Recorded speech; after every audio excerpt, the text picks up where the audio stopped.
Guys, இது வந்து ஒரு அவேர்னஸ் வீடியோ. கண்டிப்பாக உங்கள் ஃப்ரெண்ட்ஸ் எல்லாருக்குமே ஷேர் பண்ணி கொஞ்சம் உஷாராக இருங்க. பைக் வச்சுருக்கவங்க குறிப்பாக நம்ம பைக் காப்பகம் அங்கங்கே இருக்குதுல்ல, அதில் எல்லாம் கண்டிப்பாக நம்ம பைக் சேஃபாக இருக்குன்னு சொல்லி விட்டுட்டு வெளியூர் ஒன்றும் போயிடாதீங்க. அதே மாதிரி தான் நானும் சேஃபாக இருக்குன்னு சொல்லி கேஷ் கொடுத்து நம்ம பைக்கை வந்து சேஃபாக விட்டுட்டு போகணும்னு சொல்லிட்டு ஒரு நம்பிக்கையில் போனேன். அங்கே என் பைக்கோட நிலைமையை பாருங்கள். இங்கே பாருங்கள், இது வந்து ஆல்ரெடி உங்கள் எல்லாருக்குமே தெரியும். நம்ம வண்டி எடுத்து கிட்டத்தட்ட 1 இயர் தான் ஆகும்.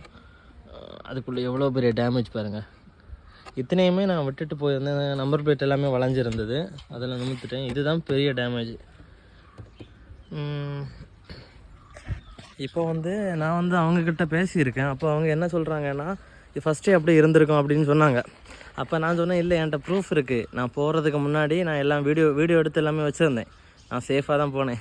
பைக்கை நிப்பாட்டும் போது வீடியோலாம் எடுத்துகிட்டு போனேன். தயவு செஞ்சு நீங்கள் ஒரு காப்பகத்தில் பைக்கை விட்டுட்டு போகிறீங்கன்னா விடாதீங்க. தயவு செஞ்சு விட்டுட்டு போனால் கண்டிப்பாக சுற்றி ஒரு வீடியோஸ் எடுத்துகிட்டு விடுங்க. இது ஒரு அவேர்னஸ் வீடியோ, கொஞ்சம் சேஃபாக இருங்க. இது வரைக்கும் அவங்க வந்து நம்மள்கிட்ட வந்து எதிராக எதுவுமே பேசலை, சப்போர்ட் பண்ணுற மாதிரி தான் பேசியிருக்காங்க. கொஞ்சம் வெயிட் பண்ணுங்கள் அப்படின்னு.